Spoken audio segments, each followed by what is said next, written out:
Sup everybody, what's going on? I hope all of y'all are doing fan-frickin-tastic out there. So, today I need to share some information that I know nobody asked for. Today I need to tell a story that was long overdue. To sum this up, this is the story about my stories. Alright? So, for years, I've always known that I've been kind of a weird and a strange dude. And I think part of that is to blame on my imagination. Alright?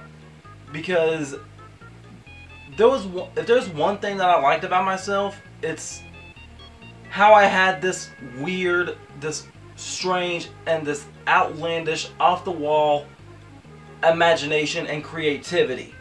Okay? And for years, I've always known that some way or another, I've always wanted my creativity to be viewed. I wanted to be illustrated, seen, heard, known. I just wanted my ideas out there in the public view somehow. Okay?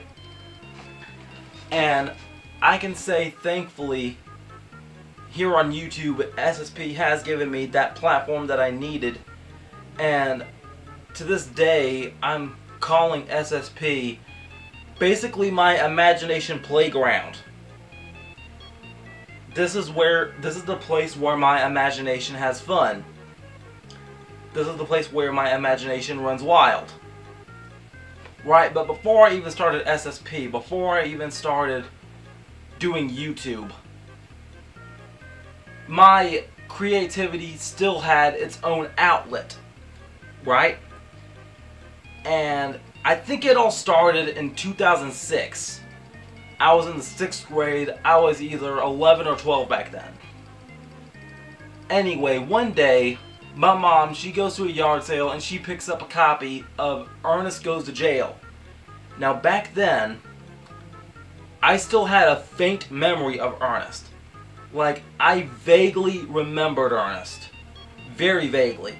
I was like, I haven't seen Ernest in a while. Let me go and check this out. And I freaking enjoyed the movie. And I enjoyed it so much that I was like, man, why did they ever stop these Ernest movies? What the heck happened?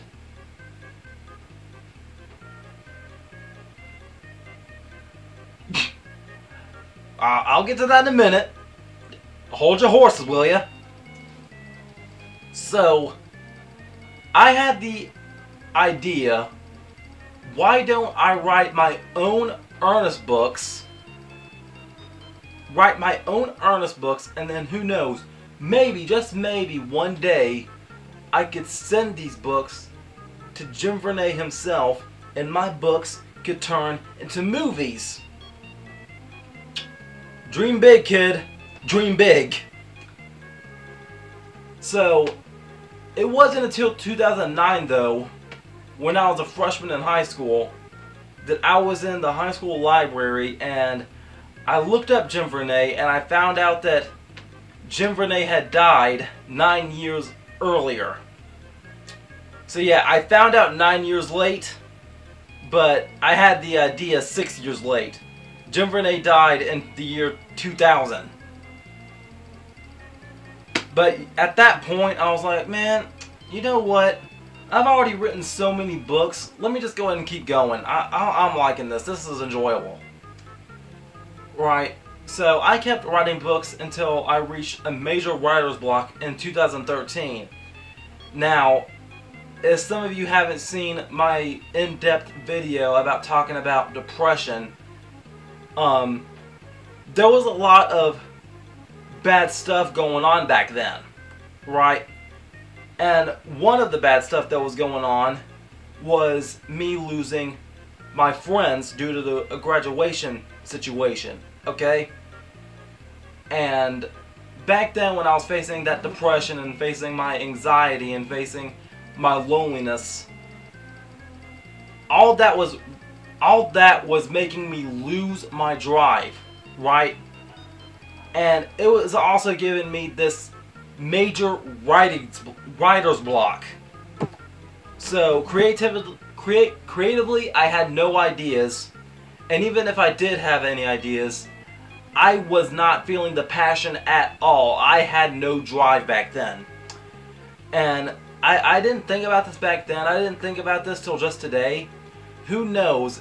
Maybe if I had my own creative outlet, maybe if I had something to put my heart into, maybe my feelings would not have been as bad back then.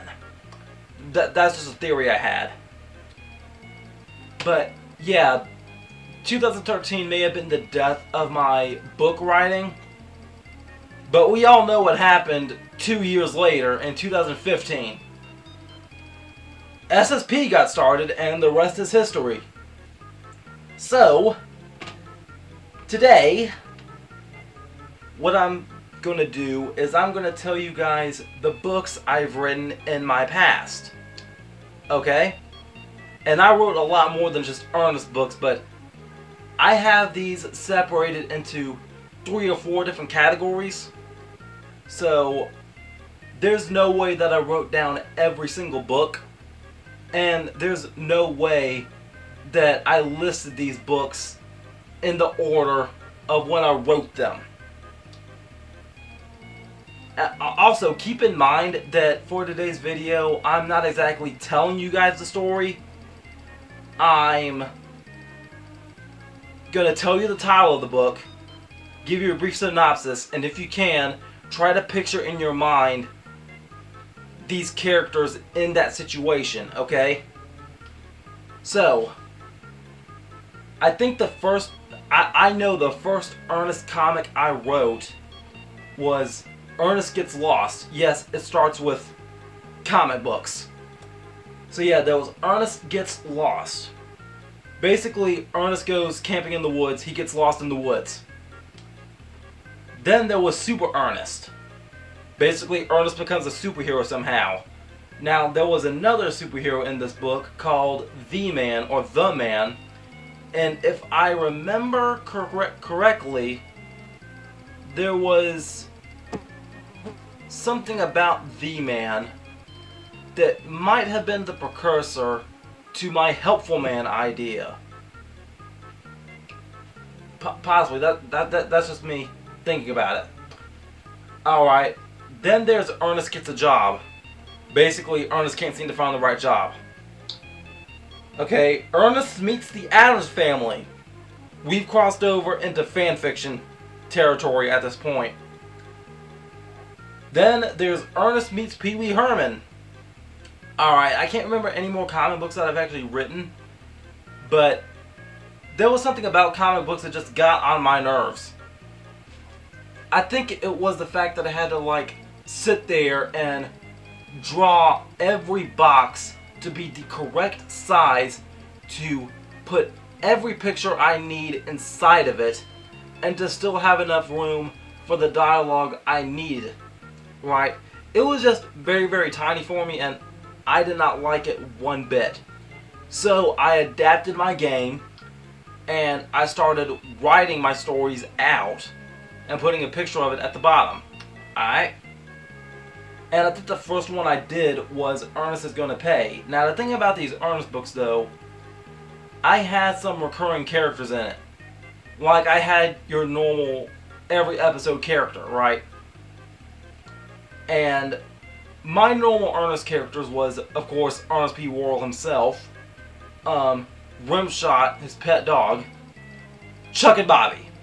Right, but there was also a usual antagonist. Okay? And the usual antagonist that I had in these books was Frank Nash from Ernest Goes to Jail. Frank Nash may have been the best villain that Ernest has ever had.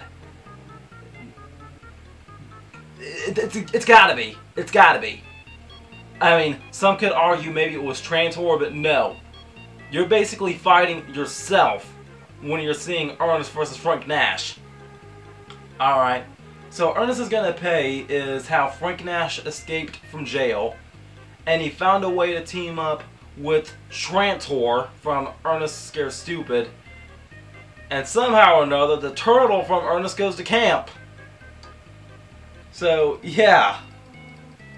And Ernest, he had his own backup.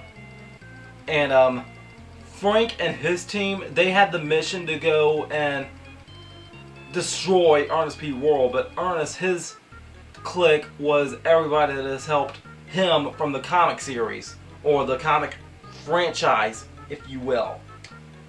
Alright, another book I remember is Ernest Clones.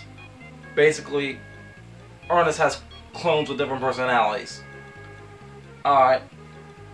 Next is Ernest and the Poltergeist.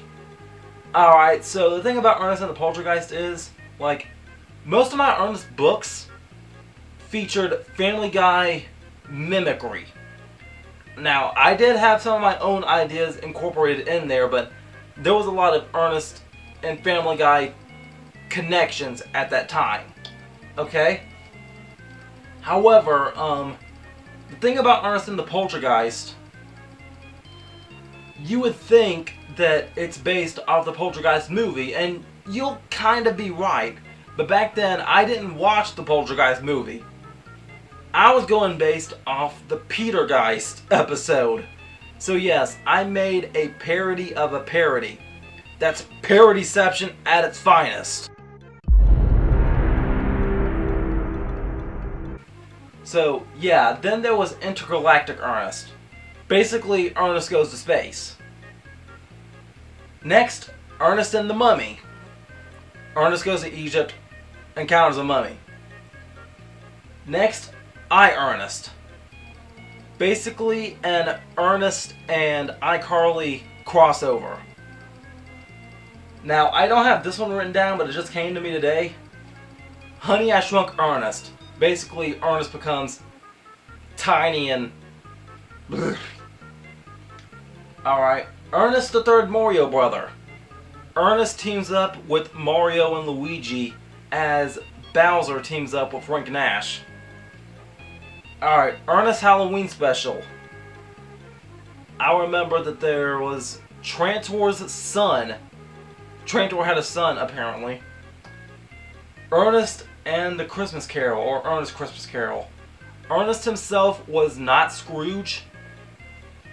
I remember there was a genie there. Oh well.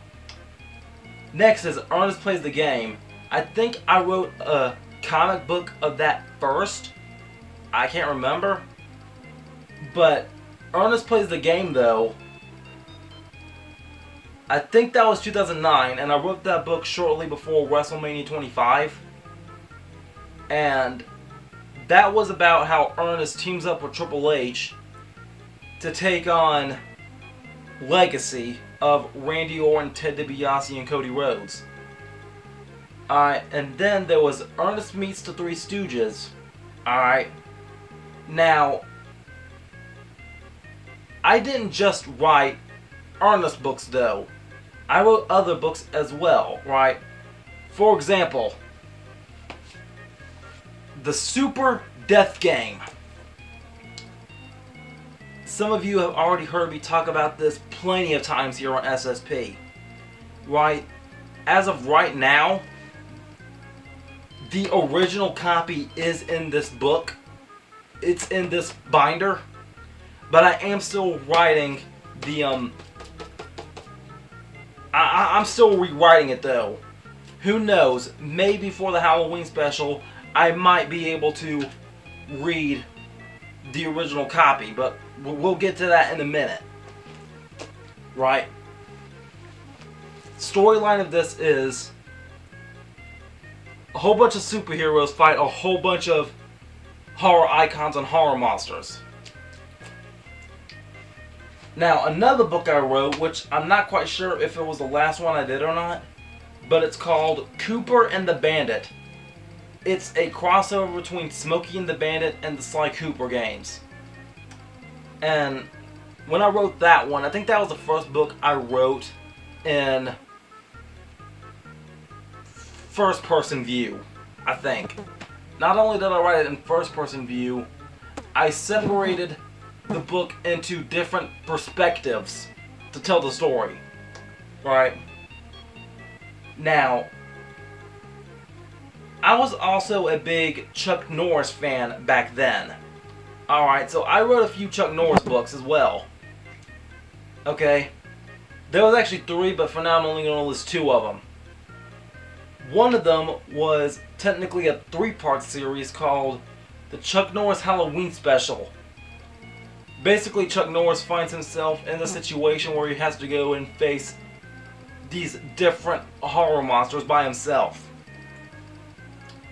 Then there was America's Next Top Chuck Norris. Basically, Chuck Norris was having this competition to find out who was the toughest in the group. And the competitors included Shaggy Rogers, Fred Figglehorn, Gibby, Edward Cullen, Justin Bieber, not sure if I put Ed in there or not, Napoleon Dynamite, and John Arbuckle from Garfield. Like I said, I'll get to the 3rd Chuck Norris book later. Right.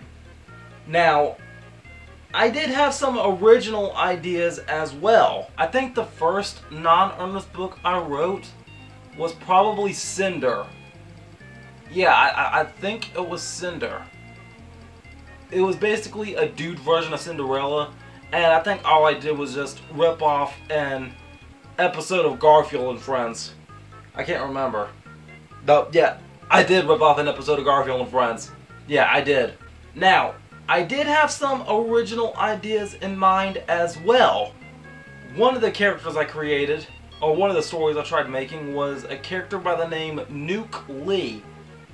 I can't exactly remember all the powers he had, but yeah, it was a play on the word nuclear.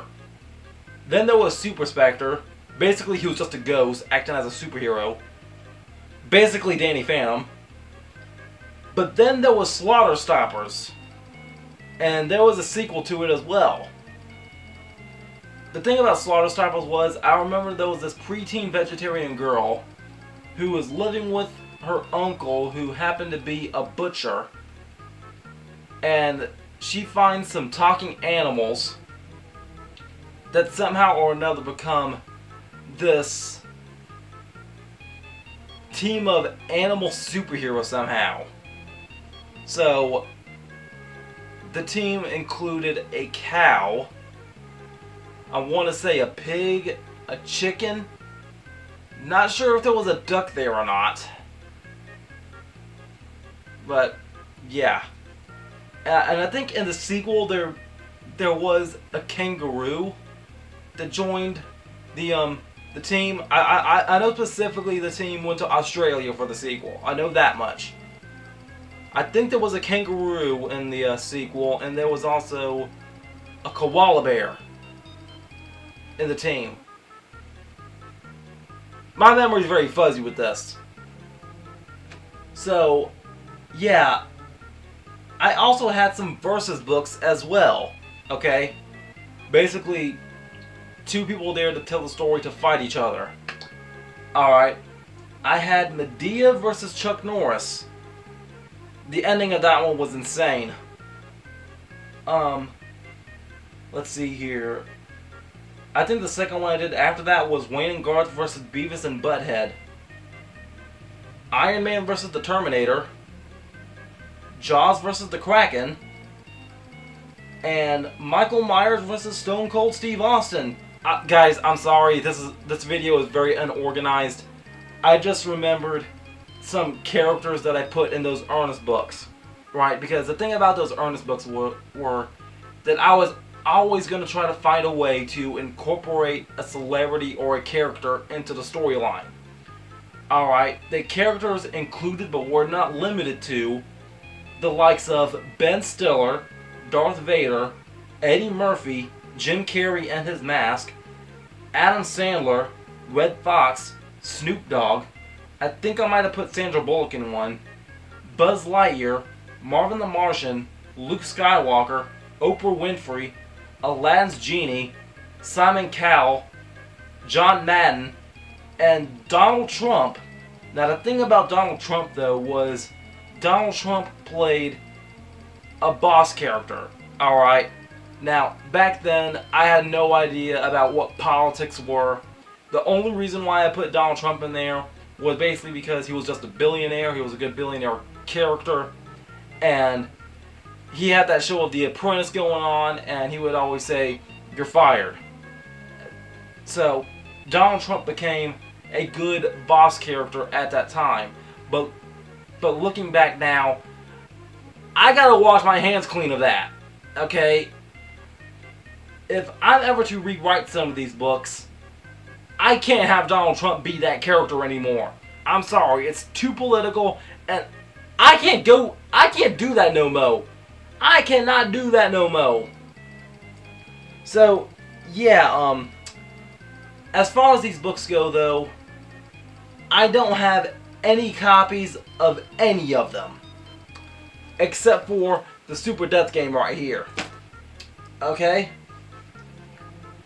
And if you wanted me to, I probably could rewrite some of these books. Maybe.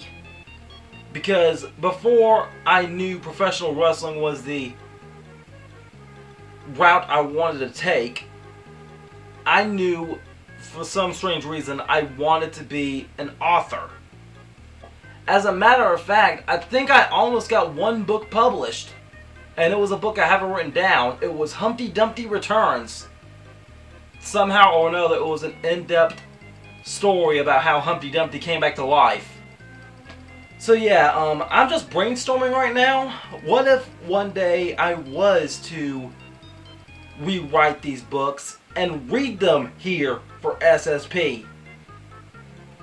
I mean, I know right before I started SSP on my old channel, I did make 3 Ernest cartoons, yet for some stupid reason I deleted them.